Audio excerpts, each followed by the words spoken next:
All right, welcome back after a 6-week break. I did not mean for it to go that long. On the other hand, it was a very productive 6 weeks. So I got to see the last 2 semesters of One Shepherd close the 2022 year. We have a great deal of planning going on for next year.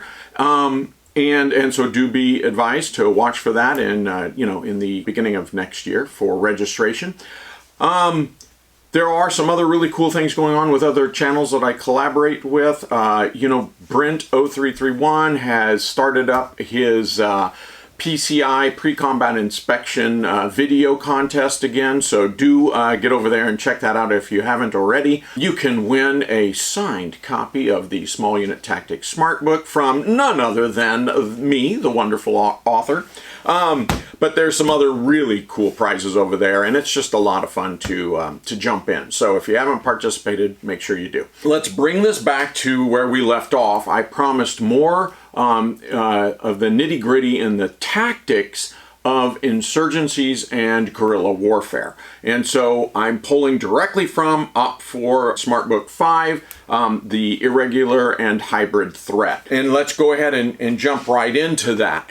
This will be a 2-part series. I will, of course, work with you here today, this week, but look for the part 2 next week. It will cover swarming attacks, whereas today I'm going to start with dispersed defense. Okay, so we're going to cover defense and then offense. And even that order is very, very different than how Western militaries, and particularly the U.S. military, thinks about warfare. We think about imposing our will upon an enemy force, and therefore we always start with the offense.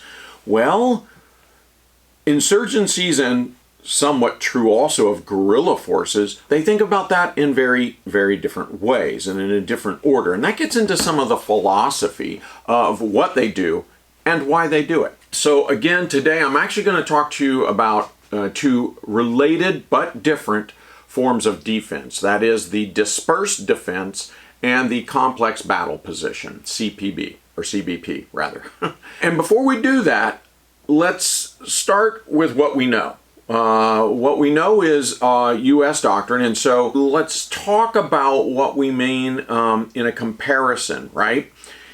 In U.S. doctrine, there are, generally speaking, there are many, many different forms of defense. But generally speaking, there's an area defense and there's a mobile defense. Once again, in most cases, the U.S. Armed Forces assumes to be a projected force somewhere around the world.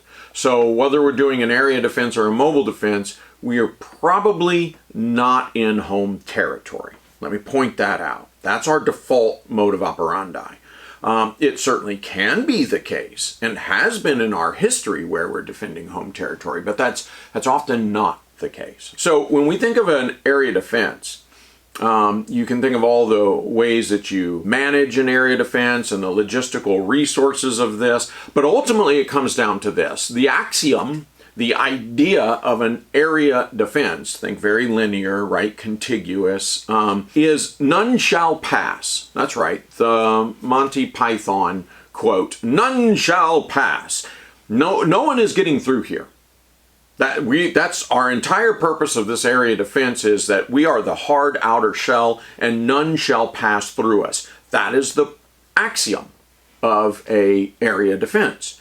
That is not the axiom of the mobile defense. The mobile defense axiom would be better, though I don't have a great Monty Python quote, it would be better described as you will be detected and molested if you come through here. You've got, what is that, some dueling banjo things going on there. But the point here is that a mobile defense cannot defend. Due to resources and the size of the territory, it cannot and does not attempt to defend with a none shall pass attitude. Instead, it says, okay, you come through here, first thing I'm going to know it. I've got enough sensors and surveillance out here and enough ISR assets that I am going to know if you come through here. And I am going to follow you. I'm going to target you. I'm going to wait for the moment you are most vulnerable, and then I'm going to hurt you. Oh, I may not kill all of you. In fact, I almost certainly won't, but I'm going to make sure you regret and remember this day for the rest of your life. That is the point of mobile defense. And what's really interesting about that, in my experience, when I see U.S. warriors and warrior leaders who are good at one, they almost inherently are poor at the other. I don't know why that is. It seems like if you know area defense and someone tasks a warrior leader to a mobile defense, but they're really good at area defense, they attempt to spread their resources so thin in a none shall pass, and they still do this. They're like, I don't have enough resources. And they really are just incredibly bad at mobile defense. The reverse is also true. When I see a warrior leader in the U.S. Armed Forces that is just spectacular at mobile defense, when they are tasked to defend this road junction, defend this, ridge line, they're just notoriously bad at it. They don't want to sit on a road junction. They don't like not having the ability to say, the freedom to say, no, I follow the enemy and I choose the time and the place that I attack the enemy from the direction or an angle of attack that most benefits me. I'm not going to sit here on a ridge line, on a bridge, on a road junction. I'm not going to sit here and just wait to take it. And so invariably they don't execute an area defense and the enemy takes whatever they want. So this is the problem right away, is that if you understand area defense, none shall pass, then it's very unlikely that you're also good at mobile defense.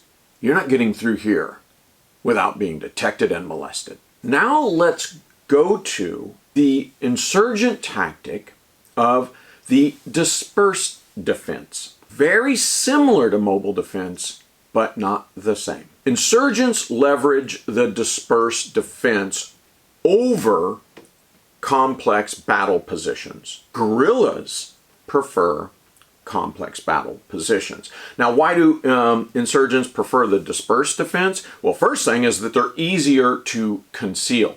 A complex battle position can be concealed from some distance, say from the air observation or from a quarter mile away. But if you are in a complex battle position, let's even say like village, you walk into a village, it becomes immediately apparent that people have knocked holes in the wall. They've prepared fortified machine gun positions. Up close and personal, it's very, very hard to conceal a complex battle position from anybody that knows what to look for. An insurgent doesn't have that luxury because that's obviously a dead giveaway.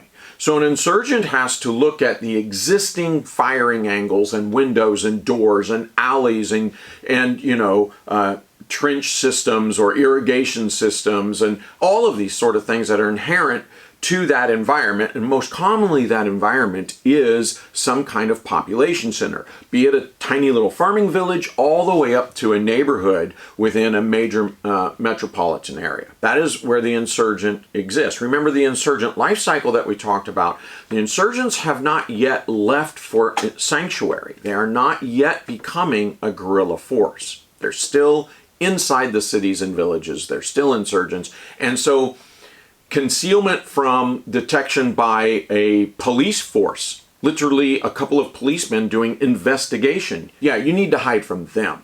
And that's scrutiny that is far, far more exact. It's a knock on the door. How are you, Mrs. Smith? Let me come in and have coffee with you while my partner circles around your house to look for machine guns and rocket firing positions. It's going to be hard to hide. So for these reasons, the insurgents leverage the dispersed defense. A dispersed defense is also maintained by the locals, not the insurgents. How do I say that? Well, because I said you're looking for the best. Oh, hey, look at this. I've got an alley here that's an easy channel off the main road. If the enemy comes down here, I can go to Mrs. Smith's second-story bathroom. And her bathroom has a window that is a fantastic firing position down the length of that alley if the enemy ever comes in there. And so you have to know this. It is the locals who give you the intelligence. Hey, where can I get the best angle on this alley? It's the locals who are going to be able to tell you that. And so the locals maintain it. That's Mrs. Smith's bathroom, not yours. So in this sense, it's maintained by the locals. And indeed, You don't even need, as an insurgent, to leave. You can, but you don't need to leave a security team behind because this is a village or a city neighborhood. No, you need to understand it. You need to understand its strengths, its weaknesses, the best angles of attack, places of ingress, places of, routes of egress. So, and maybe logistical cache, where you're going to sleep, all of these sort of things, loggerheads and all this. But you don't necessarily need to develop it in the truest sense of the form of the word develop. You just need to understand it, have great intel, and again, work closely with the locals.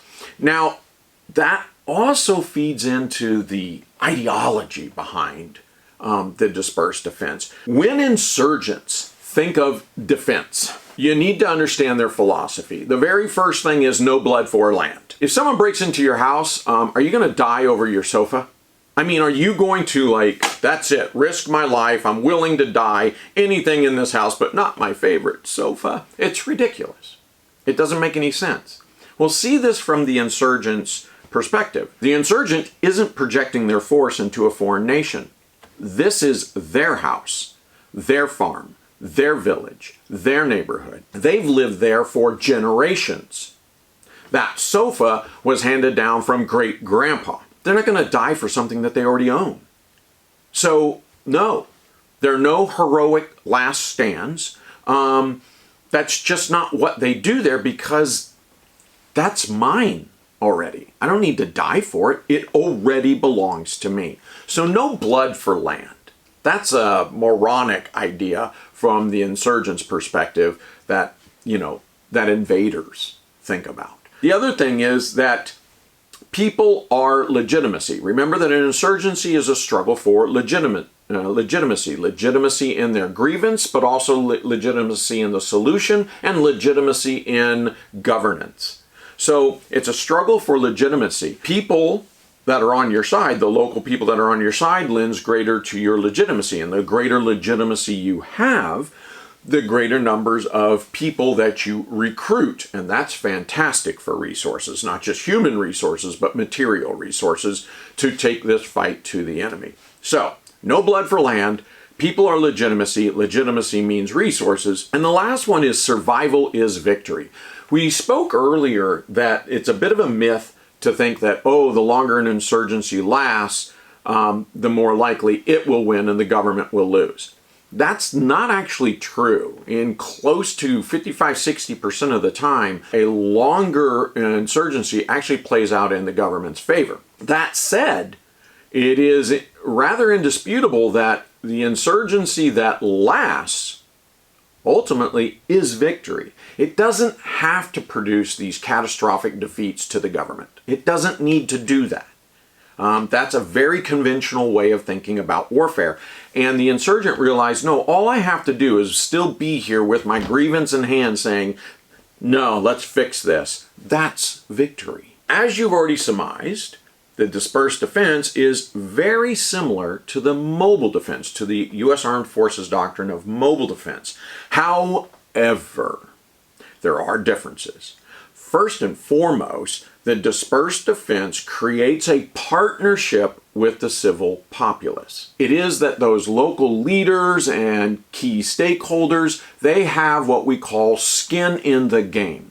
Their implicit support, their explicit support. They are either supplying safe houses, maybe material supplies, maybe intelligence that they pass on, and in many cases, their young men pick up weapons and direct action support of the insurgency. So a dispersed defense creates that skin in the game that the insurgent needs with those community leaders. The dispersed defense, it relies on local support for logistical cache and intel and all the things we've previously discussed, right? It relies on that. And then it maximizes the tactical advantage of the home field. The home field has an advantage. First thing is it presents a dispersed target. That is, remember that you don't have to stay there, so that you come in and you occupy this target as is necessary to do surveillance and more intel collection, and then you just go away. And that's a very hard target to detect, But because it's mixed in the populace, it's also a hard target to engage. There's a great deal of risk in the government or an enemy force coming in and saying, aha, I found the insurgent, let me blow up this school. It presents a very difficult target to detect and to engage. It maximizes the angle of attack. That's another home field advantage. We talked about Mrs. Smith's bathroom down a certain alleyway. Well, this is true all over that village or that city neighborhood. You actually learn all the best ways to get to specific positions, how to egress out of specific positions, and that's true no matter which direction the enemy is approaching you. You know how to fade away. And then finally, that fading away and that appearing where the enemy does not expect you, that's clandestine maneuver, and so that's the third. So you really get tactical advantage of a dispersed to target, great angles of attack, and clandestine maneuver. That is your dispersed defense, and that's how it's set up. Remember, in very rare cases are you actually going to fortify a fighting position. It is possible, and I don't want to say that a dispersed defense, that an insurgent cannot turn it quickly into a complex battle position. It certainly can be, and there are cases where we've seen this happen. But generally speaking, the insurgent isn't going to do that because that makes it easier for detection at close scrutiny. The insurgent is a wolf in sheep's clothing. You're hiding in and amongst the populace, not so much out of a disregard for more morality or moral convictions, but more because you really don't have any other choice. Guerrillas, remember, are those insurgents who have transitioned into a more militant structure, and they've done that either because they found sanctuary somewhere. It was afforded to them maybe by an outside source. It may be across a border, or it may just be deep into wilderness, right, that the government cannot chase you into. So somehow you found sanctuary, and or you were fighting a conventional battle, but your supplies have dwindled to such a point that you have to then resort to protracting the battle, protracting the struggle, the whole entire war through insurgency. Guerrilla warfare tactics. Okay, so guerrillas use more commonly a complex battle position, a CBP. You have here, as a guerrilla force, one of the things that we assume is that you have transitioned away from those civilian population centers. Now, that's not always true. You might do that. But even in places like, let's say, Fallujah, the Second Battle of Fallujah, the guerrilla forces were in those population centers, but before the battle started, both sides, of course the Allies, the US-led forces, encouraged and allowed for civilians to get the heck out of the way. But in certain cases anyway, even the guerrilla forces allowed that. They recognized the inherent danger to civilians, and at least in some cases said, hey man, this is going to look really bad if we get a bunch of civilians killed. Let's prep for this. And so they turned a city network, a dispersed defense. That's when they started fortifying positions and logistical caches and command cells and surveillance positions. They started fortifying that into a complex battle position. So that can happen there, is my point. But more commonly, what you see in a complex battle position is you see something akin to area defense. However, there are significant differences between a complex battle position and an area defense. The first thing is that it's more flexible. A CBP is far more flexible. It can be occupied in full, so that every position is covered down. It can be occupied in part, or it may be temporarily abandoned and then picked up in a few weeks, few months, or even next year. We can reoccupy it. So it's one of the things that you find about complex battle positions is they're often overbuilt. And what I mean by that is there are far more positions than there are warriors to occupy those positions. The other thing is there's far more complex battle positions than there are guerrilla forces to occupy all of those CBPs rather. And so why do they do that? Well, because it's so flexible. This is the whole point. They want to be able to abandon and then come back in. The other thing about, and this is a critical difference between a complex battle position and an area defense, is that an area defense says none shall pass, where a complex battle position, the whole entire point is to draw the enemy into essentially the very center of the CBP. You want them in the center. Why? Remember I said there's way too many positions for enough soldiers. That allows the soldiers to move from one position to another, seek a new angle of attack against the enemy internal to them. For all their forces, firing down, firing up, firing this way, firing that way, they maneuver to new battle positions or new fighting positions to engage the enemy, only to get up and leave that again and fade away. The entire thing is to trap the enemy in so that you can gain new angles of attack from many, many different directions and hopefully even elevations. That is not necessarily the case. In fact, that would be very rarely the case for an area defense. The other thing is that you have to understand that the close proximity, trapping the enemy inside of the complex battle position, makes it more difficult for the enemy to leverage their superior firepower in terms of artillery and close air support. Think of a movie you've seen, something akin to We Were Soldiers once, right? And they have the broken arrow moment. That is, broken arrow was a brevity call sign or a brevity code that said, my position, my defensive position is being overrun by the enemy, and I need to bring artillery and close air support onto my position. Why and how? Well, why is because we have, my people, though we're being overrun, still have fighting positions to hide in, to protect ourselves in. We have some cover. So they may be trenches, they may be fighting positions, they may be bunkers. The enemy does not. They are still in the process of overrunning my position, coming through my concertina wire, running past my minefields, and now well into my line, into the line, and maybe even into the rear area, but they're still very exposed. And so close air support and artillery will just be devastating to them, where my team, my warriors, may very well survive. Not all of them maybe, but hey, most of them will survive an artillery barrage. Now, to get a little more complicated, a little more sophisticated, you know that if this is a brand new defensive area that has not yet put in overhead cover, then you want to call in artillery that lands onto the ground and then explodes, right? Just your regular normal types of rounds, because you don't have overhead cover, but you do get your body below the level of the earth, and the enemy once again is not, and so the shrapnel spreading everywhere will kill enemy. If you do have overhead cover, even better.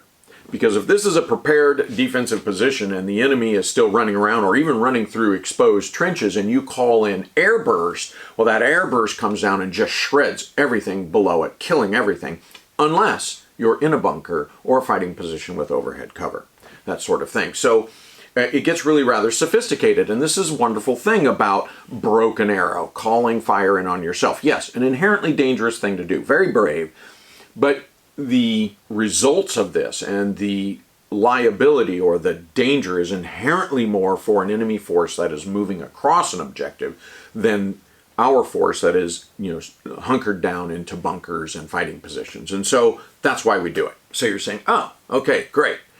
Inside of a complex battle position, the roles are switched. It is the enemy that has overhead cover and bunkers and trenches. It is it's the guerrilla. I shouldn't say the enemy. Who's the enemy here? It's the guerrilla that has all those assets. It is the invading force that's trapped in the center that is exposed. So for that force to now say, broken arrow, I'm going to call in close air support and artillery, they're really only killing themselves.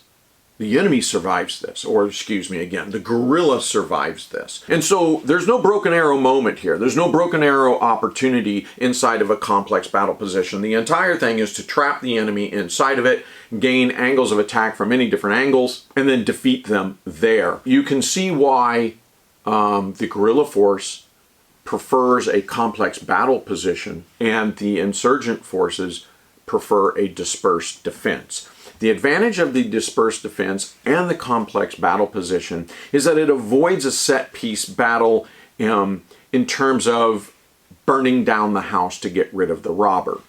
Let me explain that. The parable is this. If a robber comes into your house, one way of getting rid of the robber, or even killing the robber, is to set fire to the entire house. Destroy the house, you've at least gotten rid of the robber and most likely killed him. but you lost your house. You lost everything. And so once again, consider that the insurgent, and often even the guerrilla force, not always, but often the guerrilla force, this is their house. They're not projecting themselves halfway across the earth. This is their house. This is where they live. These are their families and friends. They're not looking to destroy their villages and cities. They're not even looking to burn down natural resources like their national forests. If they can defeat the enemy without doing that, this is good. Because again, they already own this. This is their home. And so they need to find ways that not only asymmetrically line up their combat power with the enemy's more impressive combat power, but they need to find ways to battle the enemy over time and space that still preserve all of their resources. And these are very clever ways of doing that. When you look at the enemy's, insurgent, guerrilla forces, irregular warfare, when you look at their defensive doctrines, tactics, emergent tactics, this is what you commonly see as many different variations of the dispersed defense and the complex battle position. Thanks for joining us. Look, we're going to flow right into next week into the swarming attacks, and when we do, you'll see why we start with the defense and then move to the offense, because swarming attack tactics flow naturally from these defensive battle positions. Okay? Thanks for joining us. I'll see you next week.